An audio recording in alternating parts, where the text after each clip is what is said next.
hope everyone's well. On today's tutorial I'm going to be doing a landscape. It's a little bit similar to a landscape I've done in the past, but I'm going to develop it a bit further, add a slightly more complex sky onto it and do something slightly more with the foreground elements as well. For those people that really enjoy following these tutorials and like to come up with their own version of it, you can share your version on my Facebook Procreate group. There is a link for that down in the description. And for those people that are supporters of mine over at Patreon, there is a downloadable colour swatch file that I'm going to be using for this tutorial. If you're not a patron of mine, don't worry, you can still use these colours. So I'm using the app Procreate, and if you go into the colour section and the value section of the colours, there are what's called hexadecimal codes, and I've put those all down in the description. So type them in here and start to piece together the colour palette, and then you can follow along with the exact colours that I'm going to be using. So yeah, I'm using Procreate, I'm using an A4 canvas.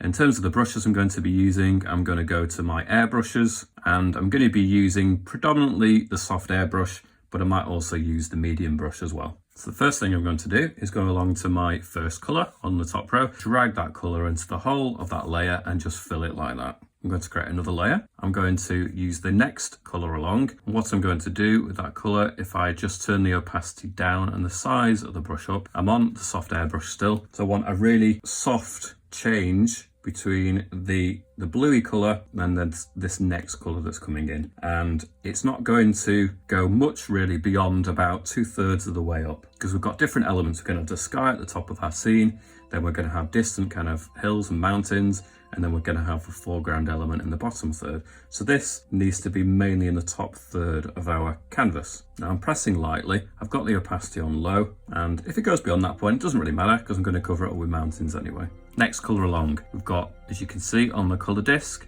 it's much more of a kind of sandy orange kind of colour. I'm going to turn the size of the brush down a little bit. If you can see that, you may not be able to see that, but it's about 6%, 7%. And again, I'm going to keep that quite low on the opacity, and I'm just going to, in fact that's too strong, I'm going to move the opacity down. Now I could tell you the exact percentage for the opacity, but depending on how I press on, it's going to change how it's going to appear on the actual picture anyway. So if I used it at 10% but pressed on lightly, then it's going to appear one way, 10%, and I press on hard and it's going to appear differently. So the numbers aren't exactly useful, but I'm just going to say that it's quite low. And I'm going to go towards the bottom of that third.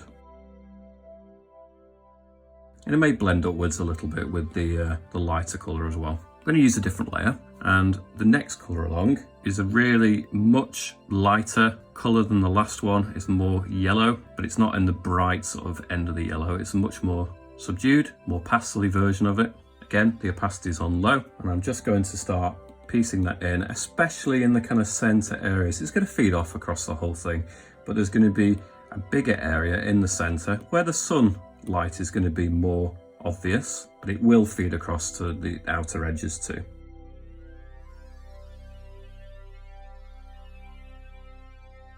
So moving along my colours, I've got a richer, darker version of that colour. Turn the size of the brush down a little bit, and I'm just going to, again, maybe add some of that into the mix. Now I've got a few different versions of this yellowy orange colour. I think it's important not just to use the one, because if you only used one, it's going to look a bit flat. If you use a few different variations on the types of colours that you put in there, you get a bit more interest, a bit more complexity of the overall look. Even if it's not obvious that you've made a big difference there between the two colours, I think that somehow the overall appearance appears a little richer, a little bit better. Okay, I'm moving on to another layer, and I'm going across my colours now. I've got different types of oranges and this slightly pinky colour at the end. The first orange, I'm just going to start adding a bit more of this in. Not too bothered about the bottom section. We're going to have a slightly darker blue than the background sky coming into that bit, so I can just add the occasional almost like streak of a slightly darker colour coming through the top upper areas. So we've got like an orange band, and at the top bit of here or throughout it there might just be the odd streak that runs through it, so it's not completely smooth a transition. It is actually more broken and slightly more separated in some areas. We'll go along to the next colour, which is this middle orange colour. Maybe turn the size of the brush down and just start to again pick out some smaller details, some streaks. Don't get too heavy-handed with this though. Want to build it up incrementally, just gradually. There might be some areas that you think, okay, you just want to add more orange into that, and that's fine. We want to keep some more of the yellow for the center area. I'm just lightly adding this in. And then we've got the pinky colour on here and turn the size of the brush down. And we're going to start adding that in a little bit more, especially towards the kind of outer edges. Again, preserving this area. This is where the main glow in the sky is going to be coming from. You can imagine the sun's set in this kind of area, so it's not directly visible as such, but it's behind this area, so you're going to get a general kind of hazy kind of colour poking through. So the next thing I'm going to do, create another layer, is go to my last colour along, and I'm going to start feeding this colour in the bottom of this scene. Now, at first, I know the colour's right, but it doesn't seem quite right in contrast to the other colours yet. We'll probably need to go back and add some more of these warm colours in, but I know that the bottom of the sky area is going to be this kind of blue. So I'm keeping it quite textural. I can have some areas that seem to just spread out when we get towards the edge of the frame.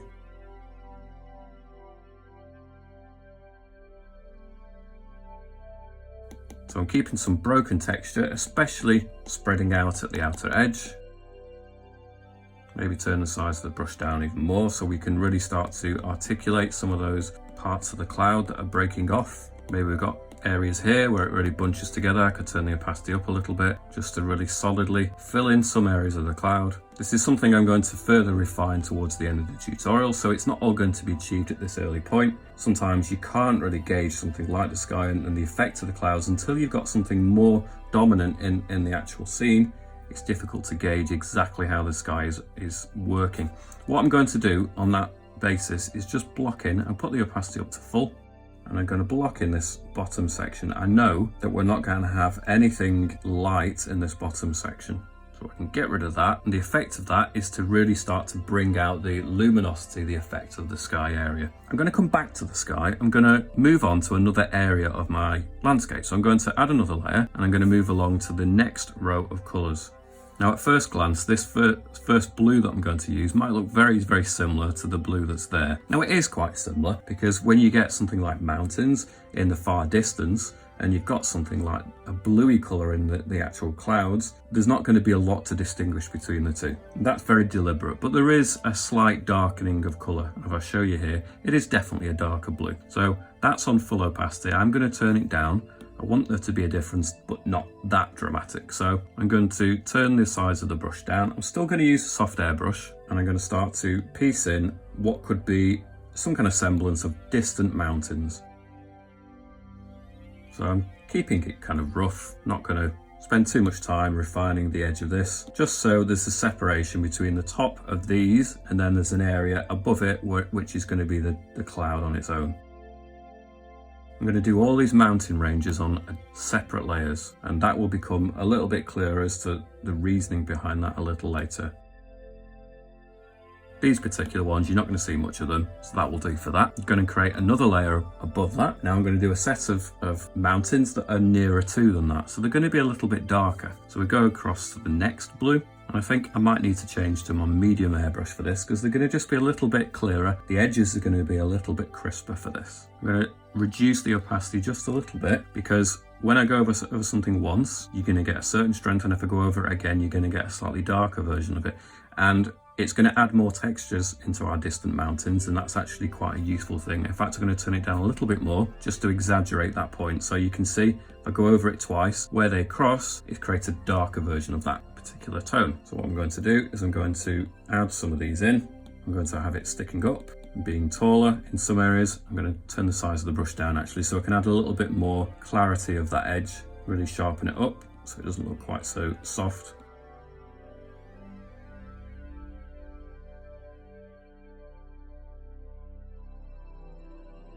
Again, I'm allowing it to be quite broken, quite textured, because it might be quite useful for some areas to look like they've got some extra information going off in that. But I'm going to create another layer and I'm going to move along to the darker blue again. So again, this is even stronger than the most recent blue I've just used. Maybe turn the size of the brush down to something like 3 or 4%. And I'm just going to now introduce a nearer set of mountains that is going to interrupt what we've already got.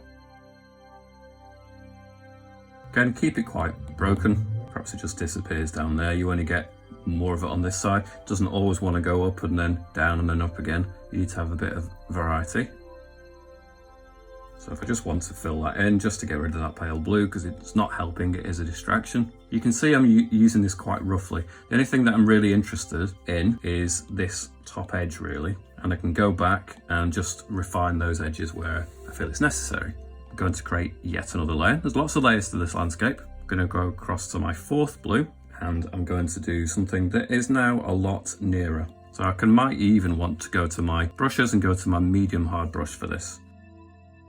Turn the size of the brush down, because there's definitely going to be some fine detail along the edge of this mountain range that perhaps I just want to be really nice and clear and crisp as to whether they're trees, or I'm certainly going to do some trees down here at the bottom. So yeah, I suppose it makes sense that they would be trees.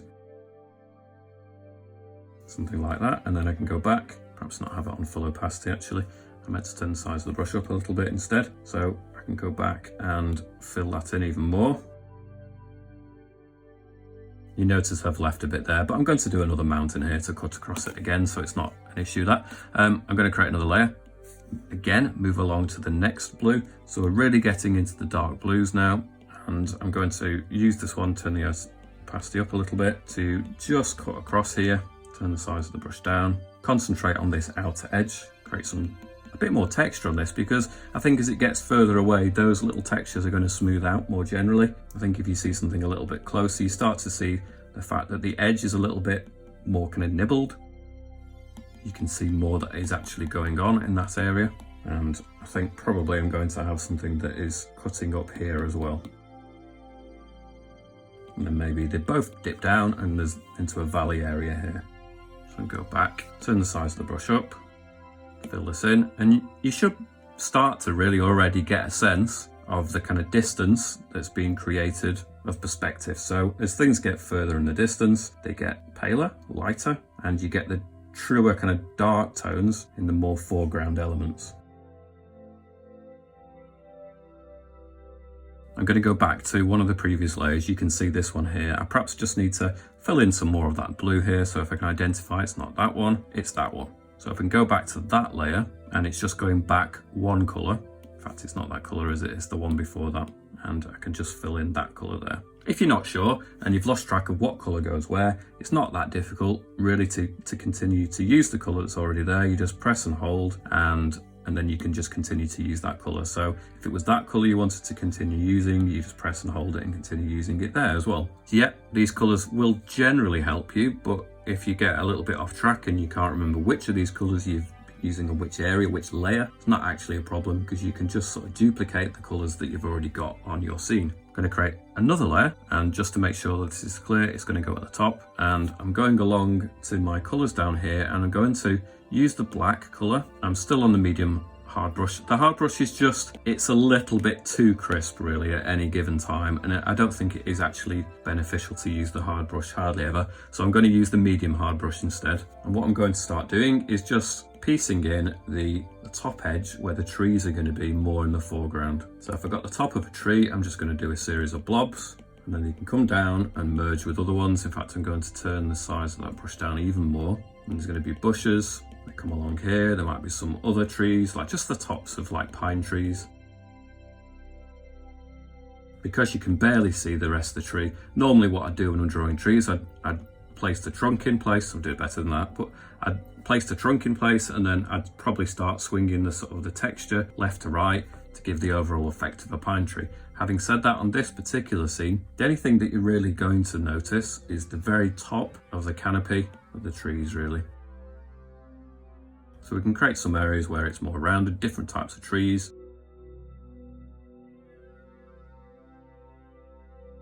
Going to swing across. I think I'm going to make the whole scene sort of swoop down. I think it gets a little bit too similar really. Everything goes up at that side and up at that side. I think I'm just going to change the dynamic and just have it generally sort of sweeping, so it's higher up here and lower down here.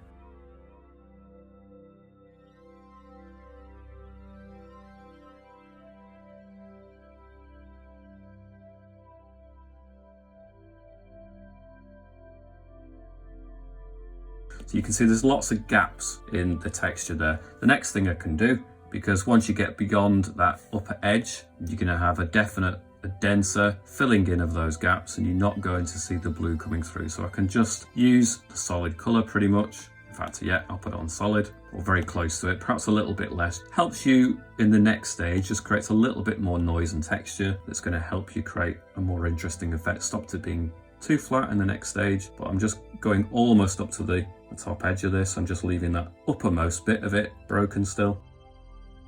And then I can just fill in the rest more roughly.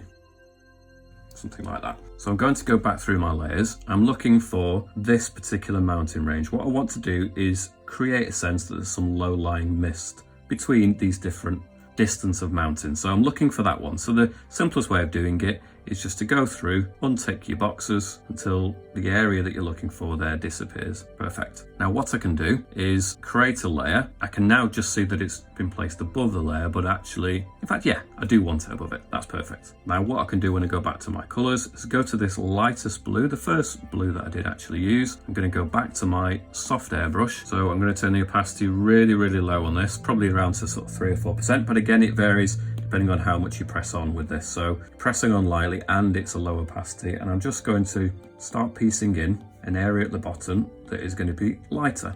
I'm okay with it separating. It doesn't need to be smooth. There might just be a slight concentration in some areas. So you can use a rounded motion, but then generally I'm going to use a kind of sweeping motion across here like that. I'm not going to spend too long on that. I'm going to move on to another layer. Now I'm going to use this mountain range and do some mist in front of that as well.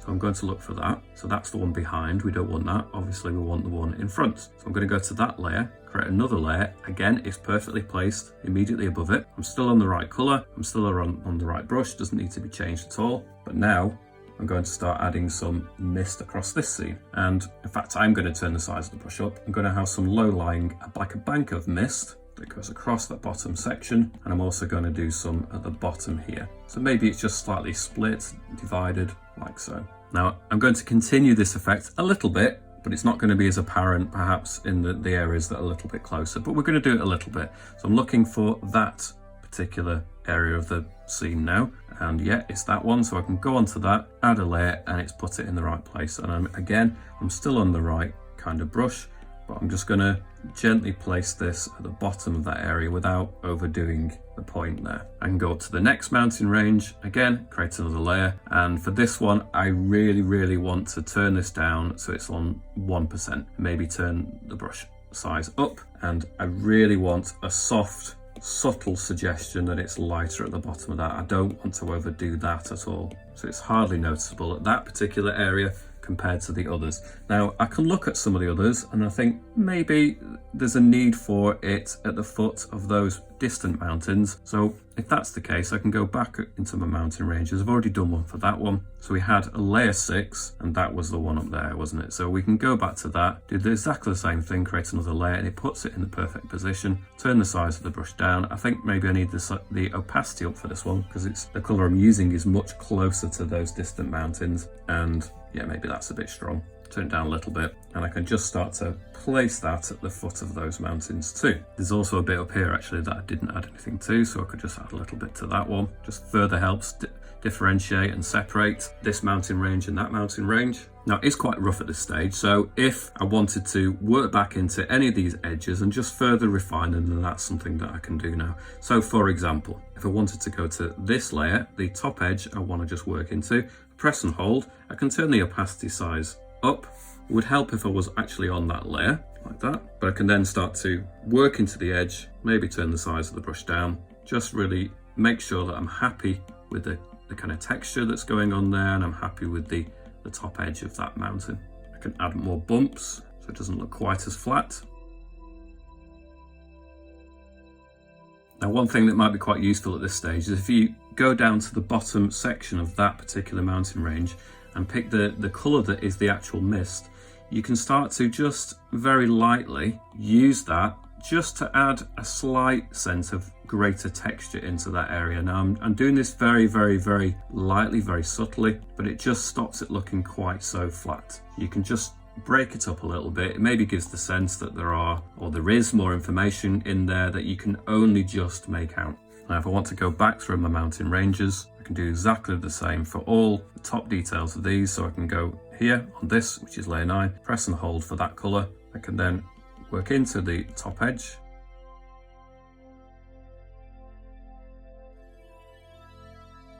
Again, move to the bottom area, select the light mist colour, and just lightly, very lightly, start to tease out some extra textures in those areas. You really want to be very careful. Move with the direction of the slopes as well. So maybe it's just texture that's moving upwards and swinging down with the actual shape of the slope.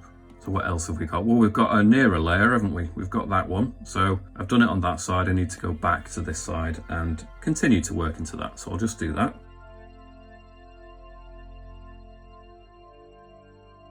Again, select the colour down at the bottom of that section, and I can just start to, again, give the slight suggestion by pressing on very, very lightly that there's more texture and more information there. So I need to work backwards. I need to go back to my other more distant mountains. So there's these ones, which is layer 7, and go back to that layer, press and hold, select the colour, and again, I'm just going to refine that top edge, make it nice and clear.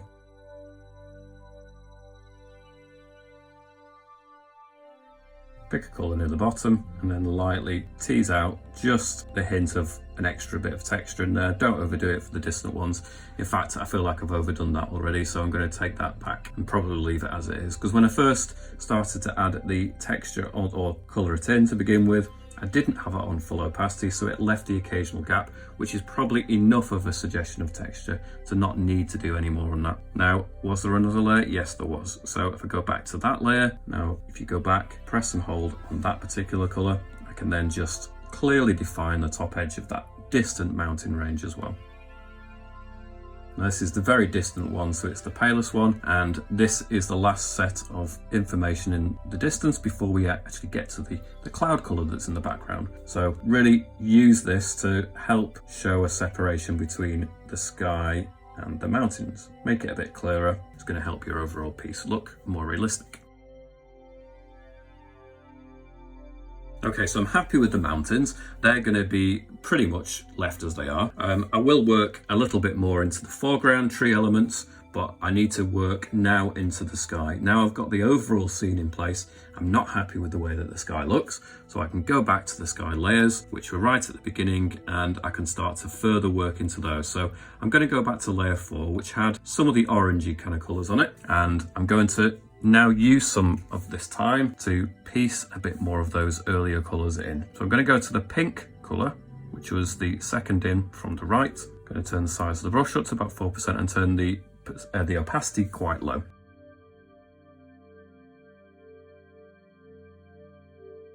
So we're working behind the blue colours now, so you can work freely at the bottom edge. So I'm going to add that kind of warm pink glow at the bottom edge of the sky, so that's really going to work quite effectively, I think. Keep it kind of broken. Don't just go in there and colour it in like that, for example. You want to keep it a bit more textured than that. Turn the size of the brush down a little bit.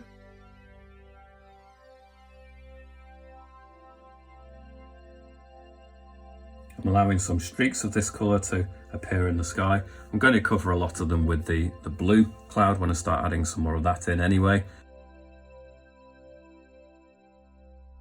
Okay, I'm going to move on to the blue colour in fact. I'm going to go to the next layer up, which was the 5th layer we created, and that's where most of the blue clouds are appearing. So I'm going to use that layer now, and I'm going to start adding some more textured, broken blue areas of cloud into the sky as well.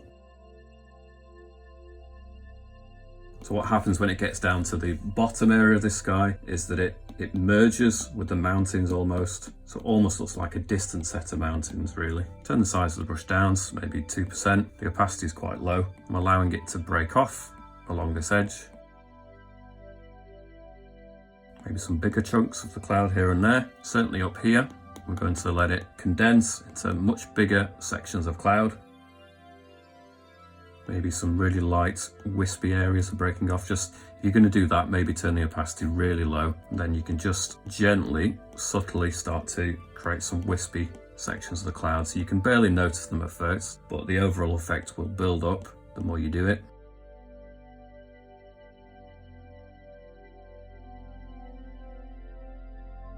I'm going to continue working, blocking in some of the dark blue clouds over at this side too.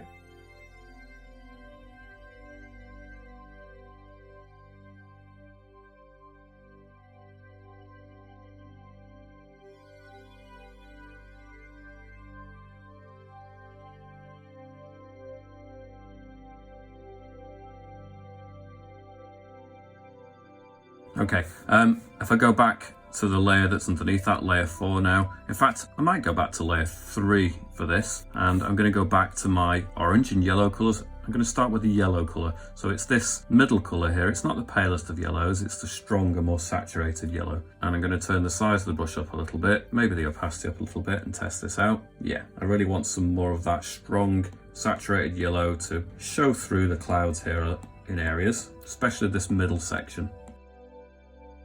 Don't go overboard, but there's just going to be hints of this yellow. If it does feel like it's gone too much, I can always go back onto this pink layer and use this pink to subdue that again a little bit, just to mellow it and soften the effect of that yellow. But then the combination of the two is really helping the overall effect as well. Go easy with this pink. I think if you use it full saturated, it's going to look too dark. So I'm definitely not, if I put it on full opacity and show you here, it's a really dark pink. So you'll be able to judge it from just looking at it, I think, but press on lightly, don't press on too hard with it.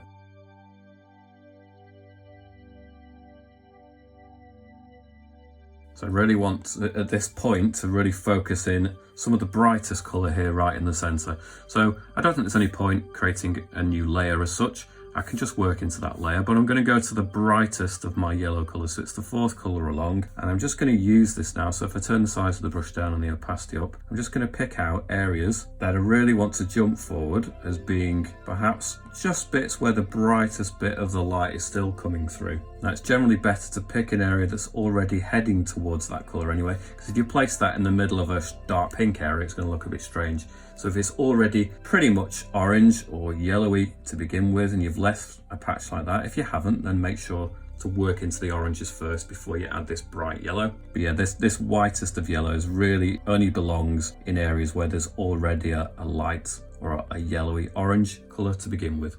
If I wanted to turn the opacity down and really just start to stretch out the effect of that, then that's something that could work. But we definitely need a focus, a concentration of that colour here in the centre. We can use these other 3 colours, especially these 2 oranges now, just to kind of settle it down in the area a little bit, turn the opacity down to about halfway, and just start to feather the edges of that yellow colour so it blends in with the pink a little bit better here and there. Any particular area where you've got the yellow right next to a blue area, perhaps just create a separation between the blue and the yellow by putting some of this orange in there as well. So just fill in some of the gaps so it feels like it naturally blends from the blue to the yellow through the pink and the oranges first.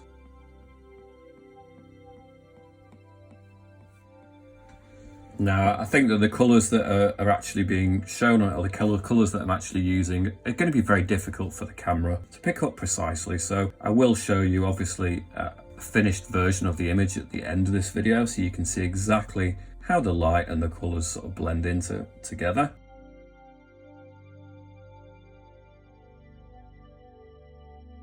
Okay, I feel like I need to go back to my layer that's got the blue cloud on here, and I want to go back to my colours, and I'm going to use that blue colour, but I might just use the blues that are here actually. They're a slight little bit darker than the blue that was originally used in the sky, and I can just use this slight move along in blue tone just to really give a bit more weight, a bit more gravitas to these clouds here that are at the top.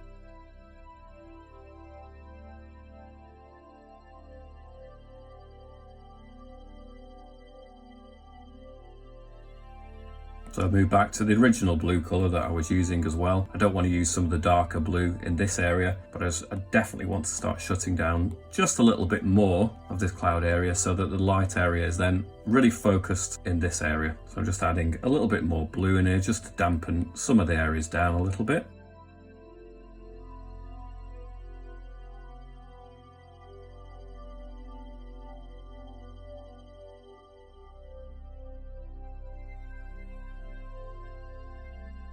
So you can see on some of these clouds, I'm using more of a circular motion in places, but then obviously the general movement of them is quite a sweeping motion. So change up the way that you use the texture just to give a little bit more variety. If you do everything in this type of a motion, it's not necessarily going to look good, but also if you do everything in this kind of motion, it's not necessarily going to look good. So the combination of the two perhaps gives you the better balance. Go back to this layer that's got the warm colours on it, and last bit on this sky before I move back to the foreground elements, I'm going to add some more of that pink colour in there, perhaps turn the opacity really low, the size of the brush up, just feed some of this in, especially outer margins of our picture, because we're just trying to make them a little bit darker in these outer areas. It really focuses the eye into the centre bit. The colours are going to be a little bit out on camera here. I'm going to show you a finished version at the end, so you'll see exactly what the colours should look like. But yeah, the camera isn't really going to pick up exactly the colours that I'm looking at here. So I'm going to move to this foreground layer now. Just going to spend just a little time refining, fixing up some of the top edge of these trees. So I need to turn the size of the brush down and the opacity way up. And I'm just going to work on the texture. I think when you do zoom in even a little bit, sometimes on things like these details and textures, then it just doesn't look quite right. So work into it. You can use a textured brush if you wanted to at this level of detail. I'm sure there are artists out there or brush packs that you can actually download for Procreate. I just don't tend to use them. I like to draw the actual texture myself. I just find it quite satisfying to be in control of every single element of my piece. But I accept that perhaps there's something a little bit abnormal about myself in that aspect, but I quite enjoy doing this, every aspect of the piece myself manually, even if it does take me a lot longer. I just find it, I don't know, I find more ownership, more a sense of achievement because I've done it all myself.